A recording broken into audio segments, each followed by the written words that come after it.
રાજ્યમાં આમ તો વિસાવદર વિધાનસભાની પેટા ચૂંટણી અને કડી વિધાનસભાની પેટા ચૂંટણી છે, પણ વિસાવદર અને કડીની સફર પહેલા તમને લઈ જવા છે અમરેલીની સફર પર, કેમ કે વિસાવદરની આડમાં અમરેલીમાં શું મોટી ગેમ રમાઈ ગઈ છે? આ સવાલો હવે ચર્ચાઈ રહ્યા છે અને આ સવાલોના જવાબ મેળવવા છે, કેમ કે CR પાટીલ વિસાવદરમાં પ્રચાર કરવા પહોંચ્યા.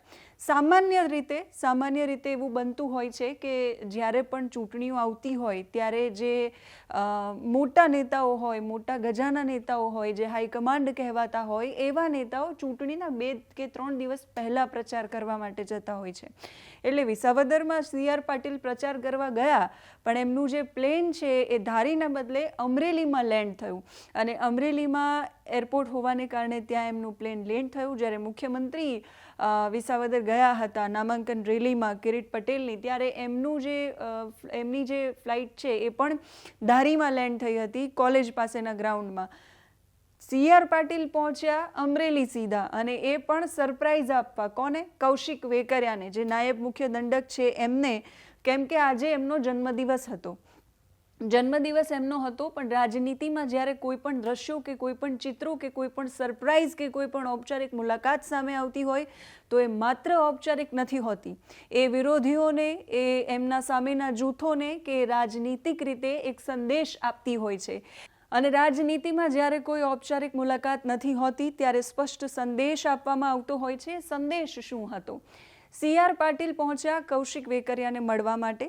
સ્વાભાવિક રીતે જ્યારે હાઈકમાન્ડ અથવા તો પ્રદેશ અધ્યક્ષ આવતા હોય તો ભારતીય જનતા પાર્ટીમાં નિયમ છે કે જ્યારે મોટા નેતાઓ આવતા હોય ત્યારે કાર્યકરો અને બાકી બધા જ જિલ્લાના નેતાઓ છે એક સાથે હાજર હોય.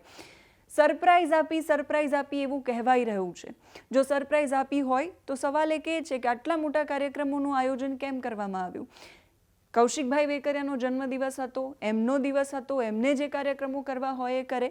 સ્વાભાવિક રીતે ત્યાં દિલીપ સંઘાણી, નારણ કાછડિયા કે બાકી બીજા નેતાઓ છે એની હાજરી જોવા મળવી જોઈએ. પરસોત્તમ રૂપાલા, દિલીપ સંઘાણી, નારણ કાછડિયા, મહેશ કશવાલા, એવી માહિતી મળી છે કે આ બધા જ નેતાઓ અમરેલીમાં જ હતા. પણ એ લોકલ કાર્યક્રમમાં ગયા છે જ્યાં CR પાટીલ હતા, ત્યાં એ નેતાઓ નથી આવ્યા. બની શકે કે એમને આમંત્રણ ન આપવામાં આવ્યું હોય, બની શકે કે એમને એક સંદેશ એમના માટે જ હોય કે કૌશિક વેકરિયા છે એમને ભવિષ્યમાં એક મોટું પદ મળી શકે છે. આ સંદેશ એમના વિરોધીઓને, જે જૂના નવા વચ્ચેની લડાઈ અમરેલીમાં જે સતત ચાલતી આવે છે, એ લડાઈને લઈને આ સંદેશ આપવામાં આવ્યો હોય એવી ચર્ચા અંદર ખાને છે. કૌશિકભાઈ વેકરિયાનો જન્મદિવસ અને આજે સિંદૂર વનનું લોકાર્પણ કરવાના હતા કૌશિકભાઈ વેકરિયા, પણ પહોંચી ગયા CR પાટીલ અને પછી CR પાટીલે રિબિન કાપી અને પછી એમના જન્મદિવસમાં એમની સાથે રહ્યા. દિલીપ સંઘાણી અને નારણ કાછડિયા કે પછી પરસોત્તમ રૂપાલા, આ એવા નેતાઓ છે કે જેમની પબ્લિસિટી હવે ધીમે ધીમે ભારતીય જનતા પાર્ટીમાં ઓછી થતી જાય છે. લોકોમાં પણ એમનું જે ચર્ચાઓ છે એ ઓછી થતી જાય છે. અને આ એક સંદેશ છે લોકો માટે કે આગામી સમયમાં યુવા કાર્યકર્તાઓની અને યુવા ધારાસભ્યોની ભારતીય જનતા પાર્ટીને જરૂર છે, અને એટલે ભારતીય જનતા પાર્ટી એ નેતાની સાથે છે. પાછલા ઘટનાક્રમો તમે યાદ કરો, જ્યારે પાયલ ગોટીવાળો કેસ બન્યો હતો ત્યારે પણ હવાઈ માર્ગે આપણા રાજ્યના ગૃહમંત્રી હર્ષ સંઘવી ત્યાં પહોંચ્યા હતા.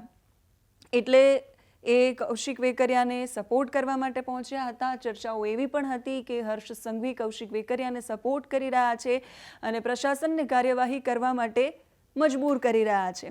આ બધાની વચ્ચે જ્યારે વિધાનસભાનું સત્ર ચાલુ થયું ત્યારે પણ હર્ષ સંઘવીએ એવું કહ્યું કે યુવા ધારાસભ્યને કોંગ્રેસ બદનામ કરવાનો પ્રયાસ કરે છે. એ સતત કૌશિક વેકરિયાનું કદ મોટું થાય એ પ્રકારની રણનીતિ કે એ પ્રકારના દ્રશ્યો કે એ પ્રકારના કાર્યક્રમો કે એ પ્રકારની વાતો ભારતીય જનતા પાર્ટીમાંથી સતત સામે આવતી રહે છે. હમણાં થોડા સમય પહેલાં જ બાબરામાં દારૂના દૂષણને લઈને વિપુલ દુધાત છે એમણે પત્ર લખ્યો હતો. એ પત્ર લખ્યો એટલે નારણભાઈ કાછડિયા બોલ્યા, દિલીપ સંઘાણી બોલ્યા, એ નેતાઓ બોલ્યા, પણ જે યુવા નેતૃત્વ છે અમરેલીનું, એમની કોઈ પ્રતિક્રિયા સામે નહોતી આવી. એમણે ફરી એકવાર વિપુલભાઈ દુધાતે મુખ્યમંત્રીને પત્ર લખ્યો છે। એ દારૂના દૂષણને લઈને એવું કહી રહ્યા છે મુખ્યમંત્રીને કે જો હવે તમારા દ્વારા કાર્યવાહી નહીં કરવામાં આવે તો હું જનતા રેડ કરીશ। એટલે એક તરફ એવું ચિત્ર છે કે ભારતીય જનતા પાર્ટીમાં ભારતીય જનતા પાર્ટીના કાર્યકર જ એમની સામે છે, એમના જ નેતા એમની સામે છે। બીજી બાજુ એક એવો પણ સંદેશ છે કે ભારતીય જનતા પાર્ટીના આ નેતા એટલે કે કૌશિકભાઈ વેકરિયા એની સાથે ભારતીય જનતા પાર્ટીની આખી ફોજ ઊભી છે।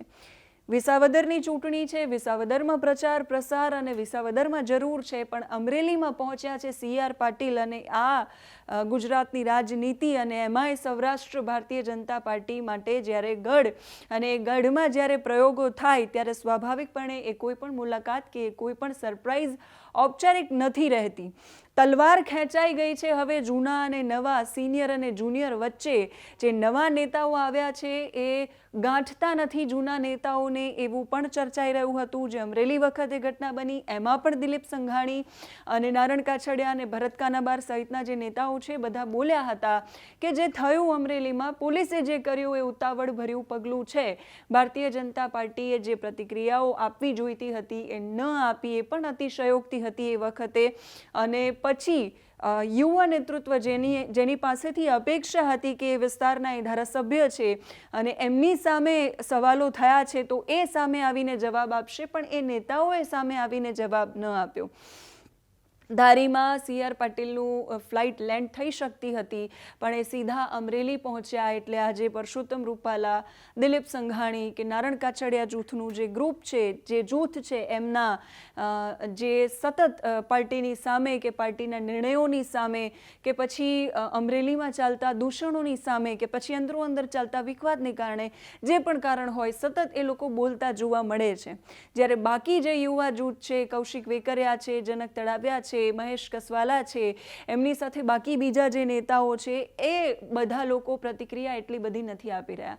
કૌશિક વેકરિયા આમ પણ નાયબ મુખ્ય દંડક છે। આગામી સમયમાં સંભાવનાઓ એવી છે કે વિસાવદર અને કડી વિધાનસભાની બેઠક છે એની ચૂંટણી પૂરી થાય પછી સંભાવનાઓ એવી છે કે કદાચ બની શકે મંત્રીમંડળનું વિસ્તરણ થઈ શકે। તો આ એ લોકો માટે સંદેશ હતો કે જે લોકો મંત્રી બનવાના સ્વપ્ન જોઈ રહ્યા છે, કદાચ કૌશિકભાઈ વેકરિયાને બની શકે કે મંત્રી બનાવાય, મંત્રીમંડળમાં સ્થાન મળે। આમ પણ અમરેલી જિલ્લામાં મંત્રી નથી એટલે અમરેલી જિલ્લાને જો સ્થાન મળે તો આપણે નવાઈ નહીં પામવાની, કેમ કે આ બધા જ જે દ્રશ્યો અમરેલીમાં અત્યારે સર્જાઈ રહ્યા છે, પેરેલલ વિસાવદરમાં જે ચાલી રહ્યું છે એની સાથે સાથે એ આપણને એક સ્પષ્ટ સંદેશ આપીને જાય છે કે જો આગામી સમયમાં અમરેલીની રાજનીતિમાં કંઈ પરિવર્તન આવે તો આપણે એટલું બધું સરપ્રાઇઝ નથી થવાનું। સરપ્રાઇઝ ભલે CR પાટીલ આપે, પણ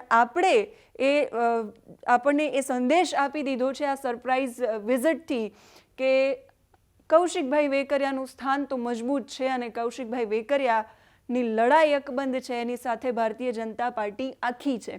નહીતર તમે પોતે વિચારો, આટલો મોટો કાર્યક્રમ હોય જ્યાં CR પાટીલ આવતા હોય, ભલે છેલ્લી ઘડીએ માહિતી મળી હોય, જ્યાં CR પાટીલ પહોંચતા હોય, ત્યાં રાજકોટના સાંસદ પરસોત્તમ રૂપાલા અમરેલીમાં હોય અને એ ન પહોંચી શકે એવું તો કેમ શક્ય બને? લોકલ કાર્યક્રમની અંદર હાજર રહ્યા હોય, ત્યાં નારણભાઈ કાછડિયા ન પહોંચી શકે, ત્યાં દિલીપભાઈ સંઘાણી ન પહોંચી શકે અને સહકારની ચૂંટણી વખતે જયેશ રાદડિયાએ જે કર્યું એની સાથે દિલીપભાઈ સંઘાણીએ પણ એમનો સાથ આપ્યો હતો। એવું પણ કહેવાય છે કે દિલીપભાઈ સંઘાણીનું જૂથ આમ પણ થોડું આક્રમક છે, એટલે બધી જ રીતે પ્રતિક્રિયાઓ આપવામાં અગ્રેસર અને પહેલા રહે છે।